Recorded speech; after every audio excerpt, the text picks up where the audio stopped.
Do you know the difference between an asset and a liability? Understanding this one concept can change your life and your financial future. Assets help you build wealth, while liabilities drain your resources. Income coming in, asset. Income going out, liability.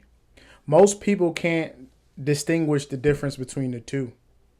Now let's do this a different way. We're going to come on a journey with me as I walk through different types of assets versus different types of liabilities. Let's go. I'm currently walking out of my personal home that I live in, and this house is categorized as a liability. It does not bring me any income, right? I live in it. It's my personal home, right? I bought it for a great price in 2021. I do business in the basement in my office, right? I have a great interest rate at 3.2%. My mortgage is low, but until this money is generating an income, when it comes to being a passive income generator, it is going to be defined as a liability, right? And this is the debate that most people have: is it a liability because it's a house, it's an ownership, you have ownership, you have a house, but it is not categorized as an asset because it doesn't bring me any income. And if anything, it just drains income out of me, right? So if I got to put money into it, I got to pay bills in this house. It doesn't actually help me when it comes to being an income generator. So this would be categorized as a liability. All right, so we are in the car right now, and the car, as much as I love the car, is a liability. I do not make any money driving the vehicle normally on my day-to-day. The car gets me to my job and back home, and that's about it. Now, at times, yeah, sure, I might do, some Amazon Flex, or, maybe in the past I did Uber, in the past when I needed to. But the majority of the time, this is a depreciated vehicle. It's not making me income consistently. It is categorized as a liability. There are times that individuals will put their car on Turo or other driving apps to where, they rent out their vehicle basically to make income. And in that situation, you can categorize it as an asset during the use of generating income. Just vehicles as a whole, though, for the most part, are depreciated assets, and they lose money and lose value right when you drive it off the lot, which just makes it a terrible purchase at times, depending on your situation. If you need a vehicle, you need a car, you need a car. There's nothing that you can do about the fact that you need a car, right? The important thing here is we want to own more assets and more assets and more assets. And we want to spend less time accumulating liabilities. So when it's time for you to make a decision on buying a vehicle, buy the right vehicle for you and your situation. Try to stay away from car notes, because that car that you bought at $50,000, right when you drive it off the lot, they taking out 40% depreciation value on that vehicle, right? So you're just going to lose a ton of money while also paying off a loan and the interest of a loan for 3 to 4 to 5 years. So this is a vehicle, this is a liability. Currently, right now, I am sitting at my rental property, and it is being worked on. We had a porch that we needed to fix, and we had to knock it down and build new cement steps, and that's being done on Monday, right? So let me take you out to, a house that is defined as an asset because it does bring me income on a consistent basis.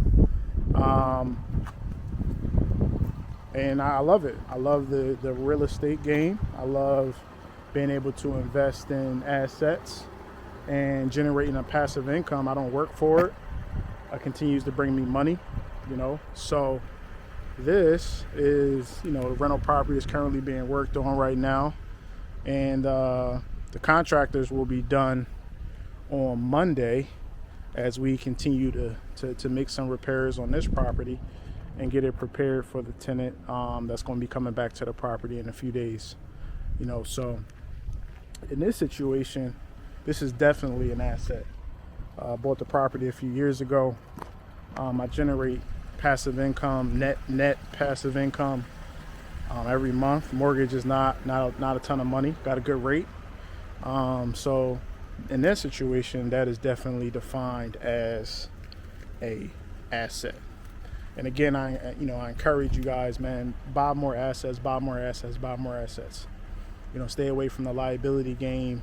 When you start making decisions based on that criteria, it makes it easy for you to understand and know, okay, what purchases do I really need to make? What purchases don't I need to stay away from, right?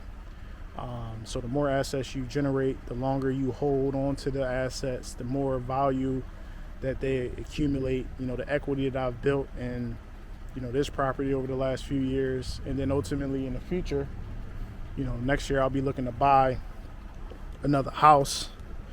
And then I will be, utilizing, one of my other properties as another rental, right? So the goal here really is to continue to build assets, and we want to hold.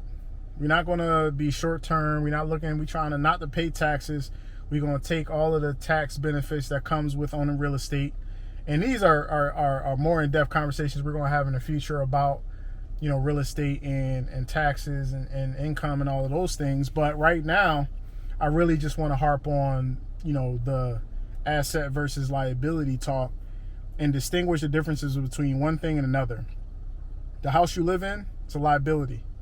The car you drive, unless you use it for business or income generator, is a liability, right? You can define it, and depending on how you utilize it, say it's an asset versus liability or liability versus an asset, but it really depends on if it's bringing you money, if it's bringing you income, or if it's not. And then a rental property, obviously, because it does bring you income, is definitely an asset. How you utilize these things matters. The thought process it takes when it comes to, hey, should I purchase this car? Should I purchase this house? Right? Should I make this purchase at a store? Is this going to ultimately bring me more money long term? Is it going to bring me passive income? Right? Is it a asset value increase generator? Meaning, if you bought a Rolex, is that a liability or an asset? It is definitely an asset. Why? Because Rolexes continue to keep their value as well as increase over time. So normally most things that you buy does not increase in value over time, but a Rolex will. There are very few things in this world that holds their value and the value increases over time. Those are assets. You want to keep them as long as you possibly can. You want to hoard those things for your long-term financial future. I encourage you today to take a moment to understand and know what in your life is an asset versus a liability. We want to start stripping those liabilities down, and we want to start accumulating as many assets as we possibly can. If you like this video, I appreciate your time. Like the video, subscribe to the channel. And the next thing we're going to talk about is practical tips to pay off your debt so that you can play a debt-free life and ultimately, build for your financial freedom. I'll talk to y'all. Have a good one.